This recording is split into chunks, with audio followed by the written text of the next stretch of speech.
Μ' αυτό πιο κοντά τον ήχο, να μου θέλεις. Να το κάνουμε, θέλουμε να πάμε μαζί ή προτιμάς ξεχωριστά τον καθένα. Just talk to Ξεχωριστά. see. Ναι, ξεχωριστά. I'm here and waiting. Μάρι, να κάνεις ένα λεπτό να δω κάτι. So you will ask the same questions to Ahmet and me. I mean, We'll see how it will Yes. go. okay.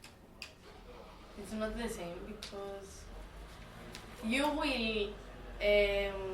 πώς να το εξηγήσω, να το κάθω η δική σας. You will lead also. Yes. Depends on you.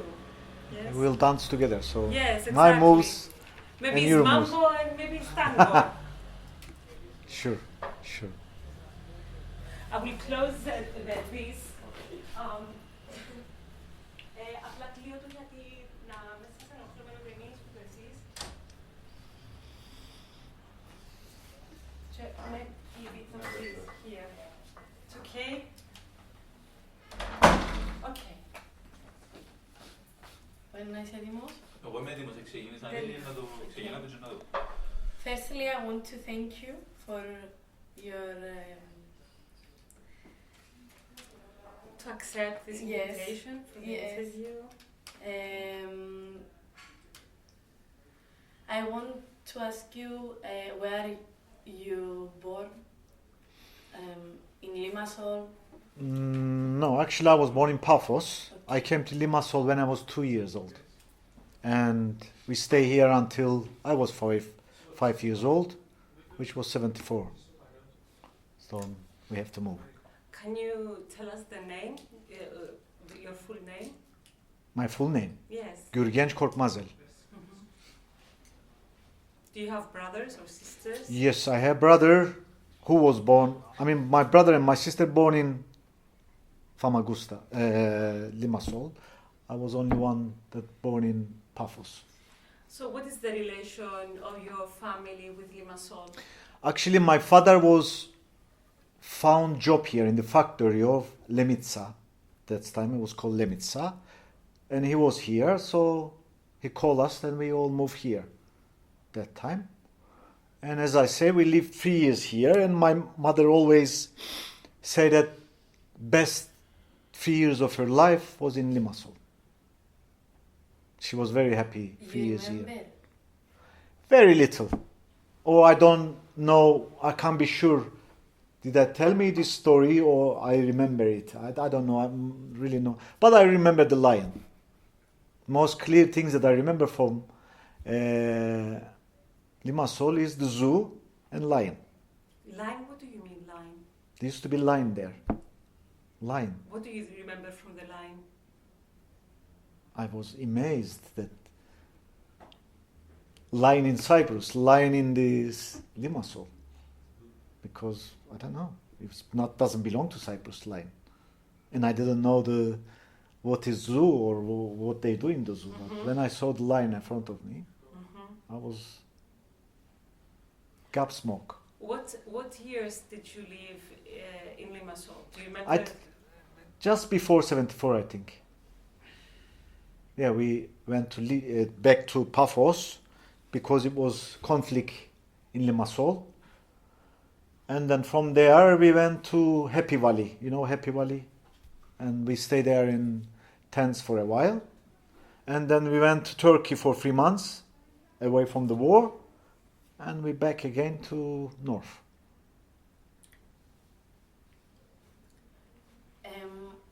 From your parents, what kind of stories you heard about the relationships with Cypriots? I mean,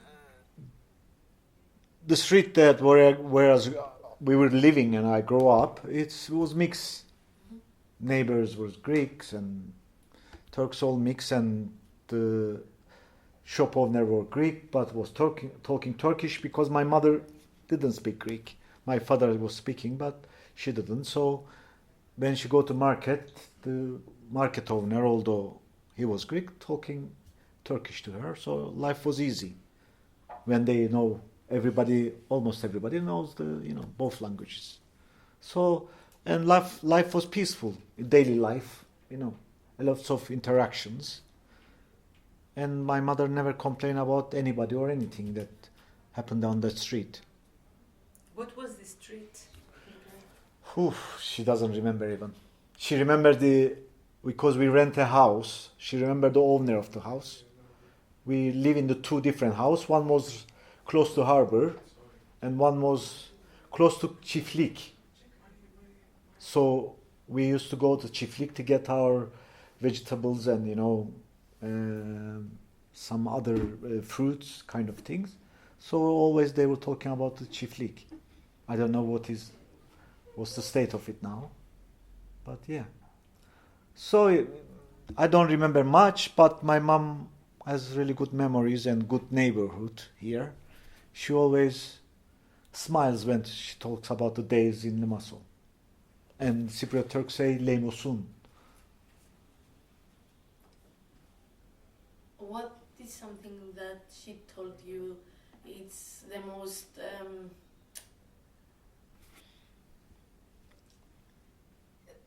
memorized that you remember that she told you about her life here? If you ask me, she has boring life here. I mean, she has 3 kids. She has to cook all the time to take care of them, look after them. But somehow she felt independent. She felt more individual here than living in village. Because village, everybody knows you and everybody interrupt with your life. But here she felt independent. So, but she didn't do really interesting things in daily life, visiting the neighbors.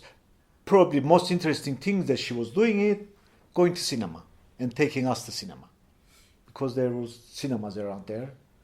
And she was going and she used to love going movies. So she took me as well, but I don't remember any movie that I watched there. I was too young for it. So but I think the most extreme thing that she told me that we experienced on our street, I have a friend those time called Yannis. And I was playing with him all the time. And one day they were going to somewhere, I think the beach, and they didn't take me with them. And I was pissed off, and what I did, I go and shit in front of their house. I was 3 years old. So when they come back and they saw the shit, they knew somehow that I did it. And they had problem, my mother and her mother, his mother, why he did it and everything. So they didn't talk to each other for a while because of I shit in their house. I don't know. But what's happened afterward? All that clash started around us. I felt guilty for a while. I thought I shit there. And that's why all the conflict started in Cyprus. I started it, I was thinking when I was young. Because afterward, everything started. So I play with this idea. Even today I tell about this story with exaggeration. That I thought that I started this conflict and war in Cyprus. You went to school here? No, or no. I left 5 years old. It wasn't school time yet.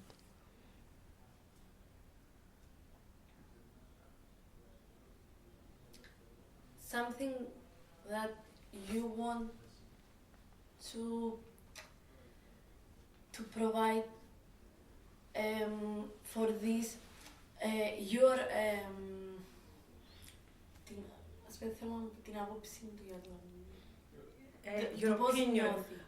How do you feel about the whole political situation now? Generally in Cyprus? Yes. Generally? Yes. Okay. If you ask me what is your biggest problem in your life, I will say the Cyprus problem is my biggest problem. And I'm working to solve it, but I don't have that power. Politicians, artists even, they don't have that power because I have friends, poets, writers, artists, Greek, Armenian, Maronite, that we always work together doing things, projects together. Well, we can't solve the problem. Politicians and majority has to solve problem. So we're going at once and we're waiting for them to come and we can solve this problem. So it's upsetting me that we can't find a solution. But I'm not pessimistic. I know that we will solve it one day. Both sides, the majority of the Cypriots, are not ready for it. That's why we can't do it. But one day they will be ready. Because, as you know, change is very slow in Cyprus. We're going very slow. So one day we'll get there and we'll get rid of the border. Because that border is against the nature. Shouldn't be there. And as you know again, first law of nature and the world is change. We can't stop the change. Everything is changing. Look at the Limassol. When I was living here, it wasn't any tall buildings, but look at it now. So we can't stop the change. Everywhere is changing. And this will change as well. It's not going to have forever Cyprus problem. We will solve it one day, but I will be ghost by then until we solve it. I will be dead and gone because it's not going to be near future. That's what I believe. But meantime, I'm trying to speed it up. That's why I'm here. That's why I never say no when they invite me, come here, read poetry, talk, do this and that. That's what I do. I'm always open to contact and dialogue. And contact and dialogue is very important. We should all do it, not just artists. So. Your father is Greek Cypriot? No. But I have Greek cousins, Greek family as well, because 2 generations back, my great-grandmother married with Yannis, but he's changed his name to Yine Ahmet, like Ahmet, because those time you have to change your religion to be able to marry it. So Yannis has brother and sisters, so I still see them. You know, they are there, my cousins. So we are all mixed in Cyprus, really. We are not pure Turks or pure Greeks or pure this or that. We are all mixed. We look at 2 generations before, 3, 5 generations, you will find something. We're all mixed. If not Turks, Armenian or Latin or Italian or French, we're all mixed. Or Arab or Phoenicians, we're all mixed. And that's the beauty of Cyprus. You would say you are Turkish Cypriot or Cypriot? I'm say Cypriot. Yeah. Or if they ask me really, Turkish speaking Cypriot or Turkish writing Cypriot. We define it like this better, less political. To go, because I deal with languages, better to define it with languages. Can you read us something from your poems? Sure, I can. I can. Maybe a last thing. Yeah? Which one? Whatever you want. Just if you want to share something about the poem and to have Okay. you also. Yeah, that's easy one. Reading poetry. That's what I do. You are writing them. You are writing Yeah. them. Sure. How did you, what is this relation with the poetry? When did you start writing poetry? That's good questions. When I was 13 years old, our teacher gave us homework to write. Everyone should write poem and bring it to classroom next day. But I was too busy playing with my friends. I didn't write any poems. When I came back to classroom next day, I think we were 4 or 5 boys that we didn't do our homework. We didn't write any poetry. And she lined us there in front of her. She said bad word about us, how lazy we are, how worthless we are, and this and that. I was really angry with her. And I went next day to home and, you want poetry? I will write poetry for you, with anger. I wrote, title was, They Don't Know That Teachers Are Devil. So next day, she called my mother and father that come to school, I have to talk to you. Your son hasn't got respect for teacher. So that's how I realized the power of poetry. That, can make people move and do things. So since then, I was reading a lot, writing a lot, and then since then I'm doing the same thing. I brought here 3 books that I was reading, 1 poem from each book, but I gave 2 books to one girl that she was learning Turkish. So I gave her a present. I have only a book, so I will read poem from that book. Which is called Not Poetry, Water. And I dedicate this one to all the poets of Cyprus. Afrodit'ten beri aşk çöplüğüne döndü bu ada. İşgalci ırkların köklerine karışan ayaklarımız kımıldadıkça kemik yığınları kıtırdıyor ağırlığımız altında.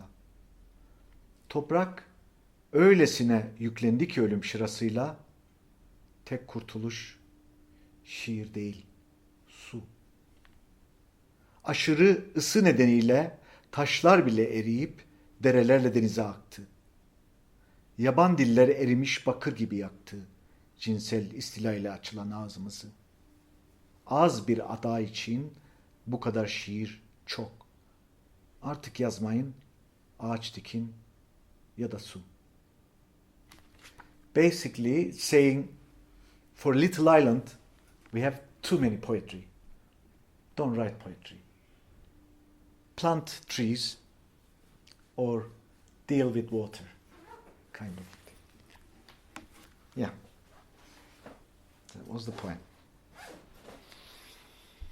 Any other question?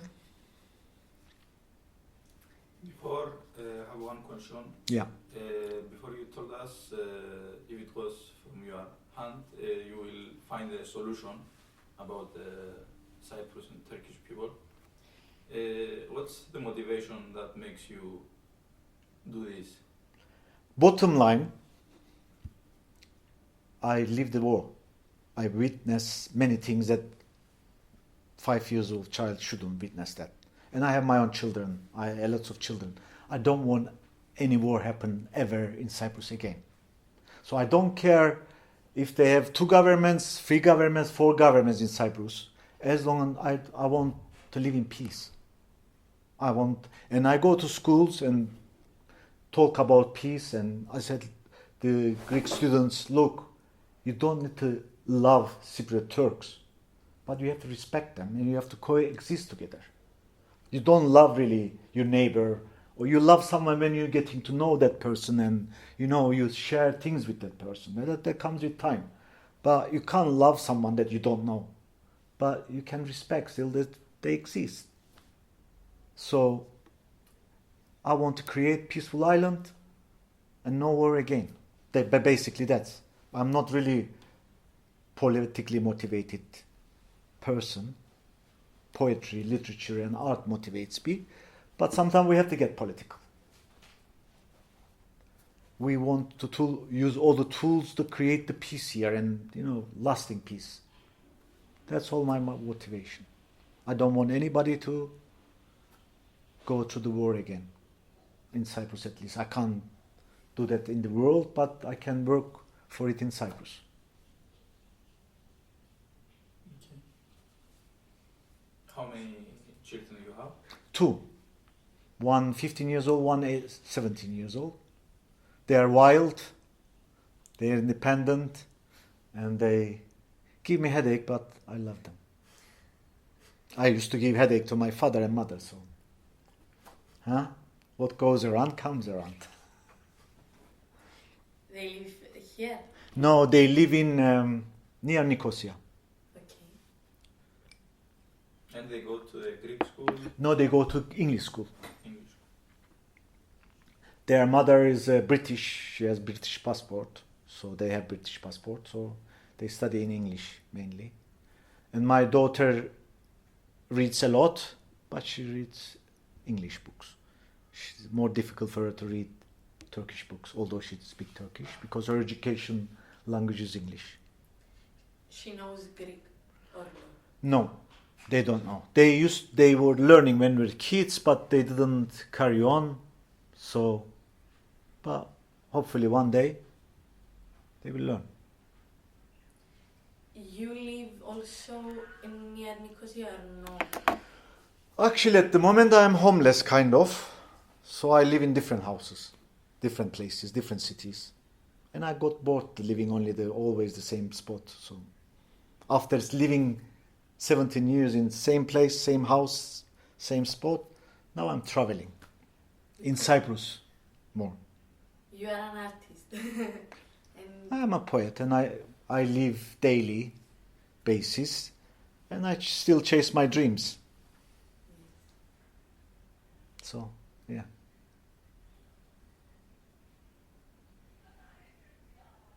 if you want to add something or tell us some parts of your parents, if you remember when you were here and the war was starting, some things that σημαδέψασαι, ας πούμε. that you cannot forget. Yes. That I can't forget. Yes. It's only a few things. I told you one is the lion, the one shitting thing that I shit the Yannis's house. And one more, actually, my father used to have motorbike. And Sunday he wasn't working. And me, my mother, and my brother, 4 of us on motorbike, like Asians now that, go around. And those times, it wasn't many cars, really. So we used to ride on the seaside. And I was sitting between the mother and father and looking at the sea. And I love that feeling that, with family going and watching the sea movement. I clearly remember that it was nice. But I don't know. Since then it changed a lot, that seaside road. Because I was too young, I don't have many memories. I wish I had more memories of Limassol. You told us that you left before the war or when the war starts. No, the conflict started between, Greek people, left and right, and Magarios or the. Then, this time it also affected us as well. No electricity in Limassol. All the bakeries closed down. We didn't shopping and we couldn't, and we were afraid because everybody killing each other. So that's why we left before Turkish occupation started. We went to Stavrogon, to village that my parents born, and they all their family there.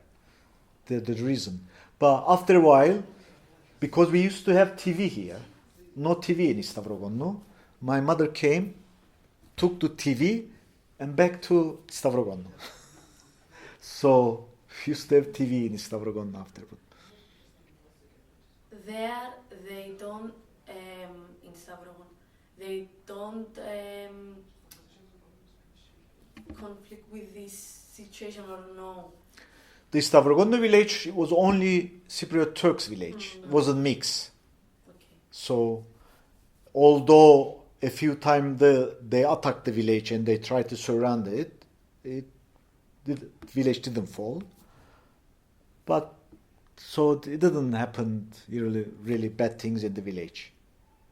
More bad things Turks did to each other.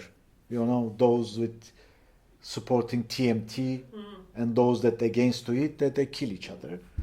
So more than Greek people kill Turks, Turks kill each other in the village. Like happened in the Greek society as well. So it's mess. It was mess. But it wasn't nice for child to see all that killing and all that gunshot in the air, and your mother cries and she goes under the bed with you and she cries and you don't know what's going on, what's happening. And she said that, they coming to kill us. who's coming to kill us? Why are they gonna kill us? With your little brain as child, you try to understand, but it's very difficult to understand it, what's going on.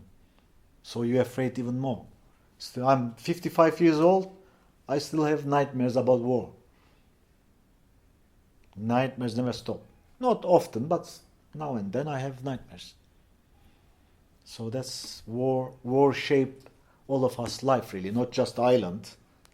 Psychologically shape our lives, all of us here. Your father, where was he when they were? It was. He was in Stavrogonno. Okay. We are all in Stavrogonno. He didn't went to war. They were defending the village. You know, people trying to get the village or get into the village, they were defending it. So he served as a soldier in the village. And Stavrogonno people moved to north in 75, not 74. So because village didn't fall. And then where at the north? North, we went to one village called Minareliköy for 6 months, and then we went to Lisi. And since 75, my parents were in Lisi. And I was there until I was 19. I left, and I'm in Lisi again now. Yeah. And Lisi was Greek village. So I grew up in Lisi, and I have friends from Lisi, poets. And I said, Lisi was your mother, and Lisi is now my stepmother. So, and even I talked to them, look, when I'm dead, I want to bury it in Lisi. So do you let me, do you give me permission to bury in the Lisi? And all of them, yeah, you can bury it in Lisi, no problem. I said, oh, okay, I'm got peace of mind. Now I will bury in Lisi. Because it's Stavrogonno, no graveyard anymore. And when you are dead, you can't cross the border. So they don't let you to go and bury it there. So, this kind of things. When was the war? You told us you are in Stavrogonno, right? Yeah. How was the situation there? The people, do you have any problems there? Because it was on the other side, the war. No, war was everywhere, not just Turkish soldier They come create a from, problem. They come from all over the sides. No, it wasn't Turkish soldier there. But EOKA said, look, surround, leave your guns, and we won't do anything to you. But they heard that some other village, there were some problems, so they didn't want to leave their guns. So they defend the village against the EOKA. So, and we were lucky strategically, Stavrogonno is like top of the mountain. So it's difficult to go up and capture. If it was in the fields, yeah. So that's why for 1 year, they couldn't capture the village, so we stayed there. And then after they have agreement that, Greeks will move here and Turks will move there. And yeah, after that, we end up in Lisi. But war was horrible for everyone, not just for child, woman, man, everyone. Greek, Turks, Armenian, doesn't matter. It was horrible. The most extreme experience that human being can live, war. How they move you? By bus. By bus. Many bus. And funny, they say no luggage, no animal, because everyone has animals. But one guy, what was his name? He insisted, I will take my donkey. I'm not going without my donkey. He took his donkey with the bus to north. In the bus. Yeah. And my grandmother took chicks. Chicks? One box of chicks there, and she raised new family there with chick family, chickens and roosters. Yeah. So we took some animals with us there. It's little stories like this which is really humane and very touchy. That guy didn't, he was amazing guy. He didn't leave his village, says it's my family. How can I leave my family behind? So if I'm gonna make short movie about this, I will use that donkey, the transfer there.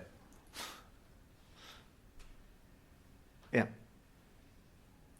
He's getting impatient. Yes, we maybe. Mhm. Thank you very much. Thank you You're, for opportunity. it's our opportunity actually My because opportunity. we learn. And nice to meet you. Same here, and good luck with you with your project and Thank you. Thank with you. archive. Yeah. Okay, Ahmet, Super. your turn. Do you want some coffee? To No, make I'm your alright. tea? I Yes? drink one coffee. It's enough for me.